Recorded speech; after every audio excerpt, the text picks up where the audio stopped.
la guerre en Irak, en Afghanistan, en Libye, en Syrie.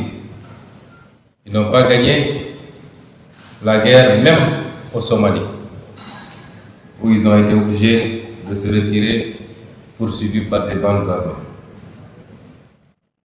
À part semer le chaos et le désordre derrière eux dans ces pays, aucune de ces guerres n'a été gagnée parce qu'aucun des objectifs n'a été atteint.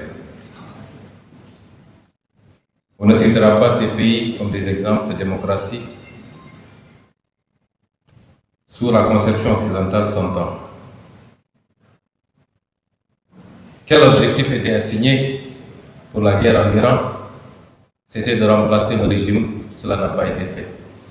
Le même régime est dans sa version la plus radicale, la plus dure, va continuer et les États-Unis sont obligés de discuter et de négocier avec ce régime. Réduire les capacités balistiques de l'Iran, ça n'a pas été atteint.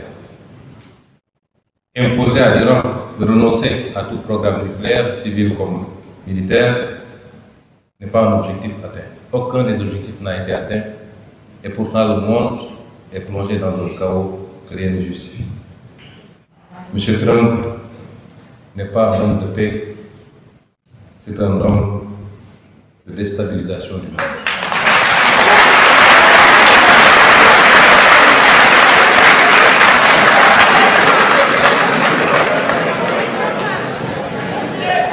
Et à côté de tout ça,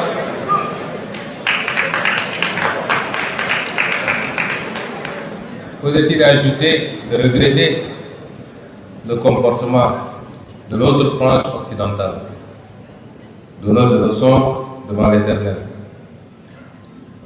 Dès le début des hostilités, tous les régimes occidentaux ont fait des déclarations pour déplorer la violation du droit international et de l'ordre international. Mais ça se limite à ça.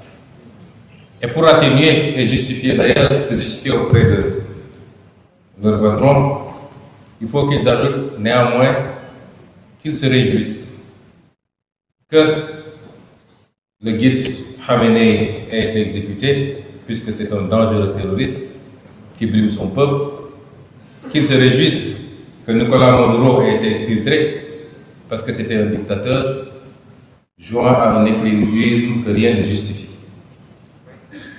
Ce n'est pas à eux d'estimer et de décider pour les autres peuples. Qu'il leur suffise de le faire pour eux-mêmes, ce qui semble être de plus en plus complexe.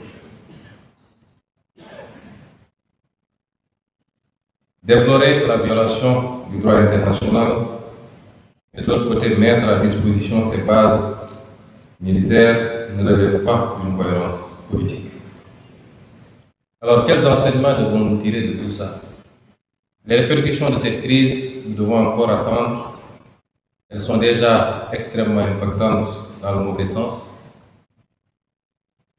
Peut-être au-delà des questions liées aux hydrocarbures et aux énergies, nous devrons nous attendre, surtout pour les pays les moins préparés comme les nôtres, à des répercussions sur les produits alimentaires et sur beaucoup d'autres aspects.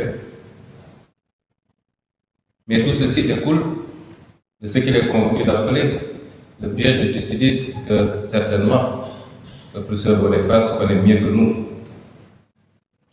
Make America Great Again signifie simplement la prise d'une conscience que la seule superpuissance qu'on était en train de perdre du terrain, pour ne pas dire sa première place face à la montée en puissance d'autres blocs, et particulièrement la Chine. La solution n'est pas celle qui est hésitée aujourd'hui par l'Amérique et par le président Trump. Essayer de réaffirmer sa toute-puissance sur sa zone de rayonnement, notamment l'Europe occidentale,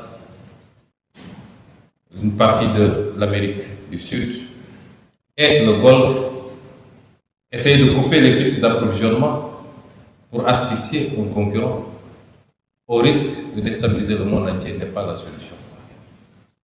Et les États-Unis eux-mêmes n'échapperont pas aux conséquences extrêmement négatives quelles sont ses conséquences? Va-t-on assister à un réarmement de beaucoup de pays asiatiques qui, avec ce qui s'est passé, prennent conscience des limites de la protection américaine?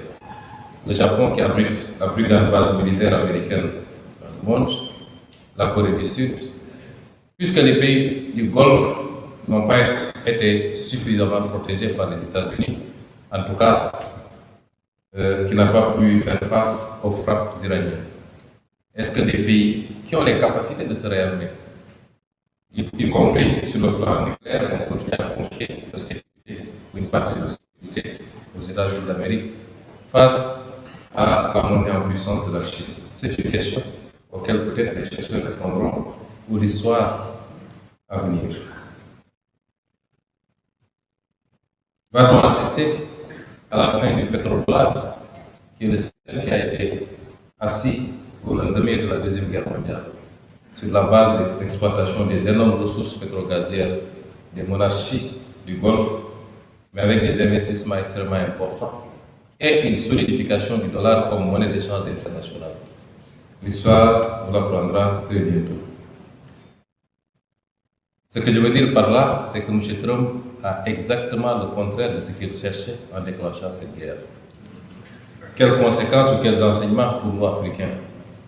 L'Iran vient de nous démontrer, je ne suis pas jugé en bien ou en mal le régime iranien, mais l'Iran nous a démontré que lorsqu'un peuple croit en lui-même, croit à ses capacités, lorsqu'il est convaincu d'être une civilisation forte, ancrée sur des valeurs endogènes, eh bien, ce peuple peut résister à tout.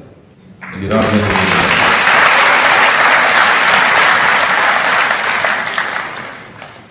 Quel enseignement également pour l'Afrique? J'y reviendrai. Monsieur le Président de l'Assemblée nationale, Monsieur le ministre de la Culture,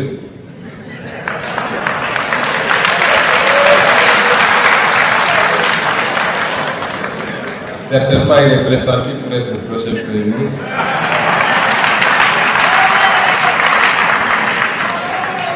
Mesdames et Messieurs les membres du gouvernement, honorables députés, Excellences, Mesdames, Messieurs les ambassadeurs, Monsieur le maire de Dakar, Messieurs les membres du comité scientifique, Monsieur le conférencier Pascal Boniface et vos équipes, Mesdames et Messieurs,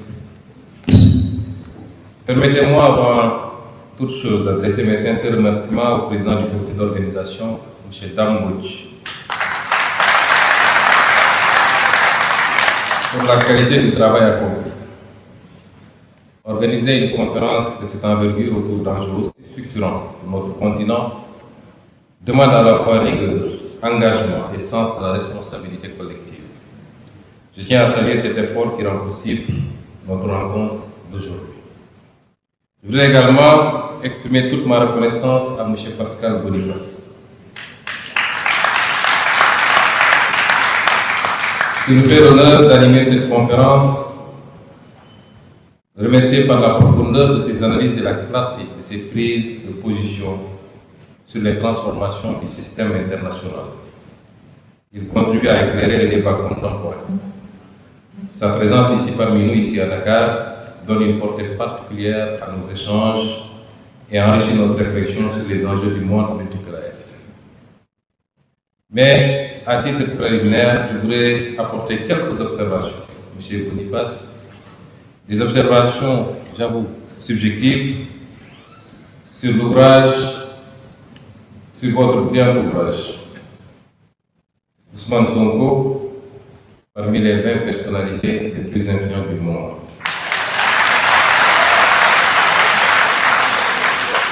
Ma contribution n'ira pas à ce qui a été dit de beau et de positif dans cet ouvrage nous concernant. Je voulais vous dire que c'est certainement les plus beaux mots, les plus beaux témoignages qui soient venus, certainement, d'un occidental et vous concernant pour le moment.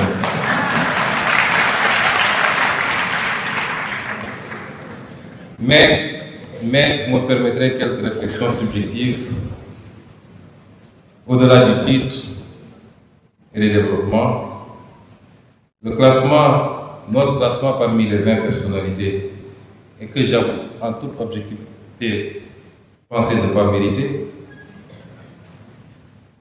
ce classement est peut-être une reconnaissance d'une influence certainement vécue et reconnue par des millions de Sénégalais, d'Africains et peut-être au-delà.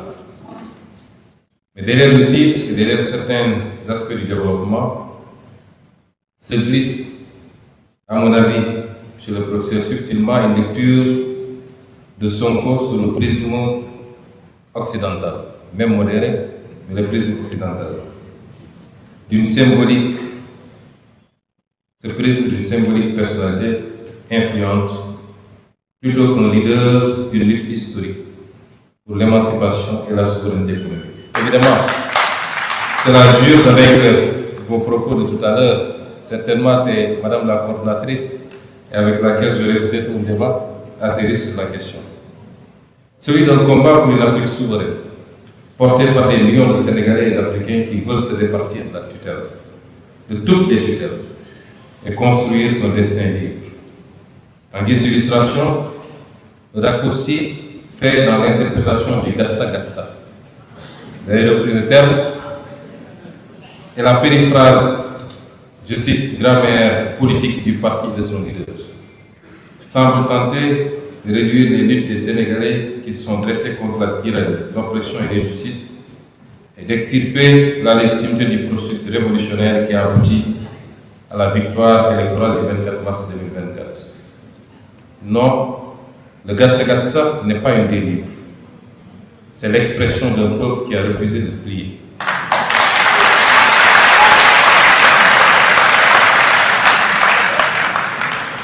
Et le slogan « La patrie ou la mort » n'est pas une menace. C'est l'écho des luttes panafricaines contre l'asservissement. Nous refusons de nous soumettre, que ceux qui veulent entendre, entendent. Les slogans, je vais vous donner comme exemple les slogans de la Révolution française de 1789 à 1799, où, parmi lesquels nous avions vivre libre ou mourir, ou liberté, égalité, fraternité ou la mort, même si au finish, le slogan qui a été le plus emblématique, c'est limité à liberté, égalité et fraternité. Le champ lexical de la violence que certains nous ont collé ne repose sur aucune démonstration factuelle. Il est performatif. Il ne décrit pas, il suggère et insinue. On nous présente ce slogan comme une incitation à la désobéissance, mais on refuse de le lier à son héritage panafricain de résistance légitime et universelle. Celui de Kwame Nkrumah, de Thomas Sankara, de Lumumba, de Mamadou Dia, de Charles de Diop, et j'en passe. Et à la détermination et à la fermeté des peuples face à l'injustice.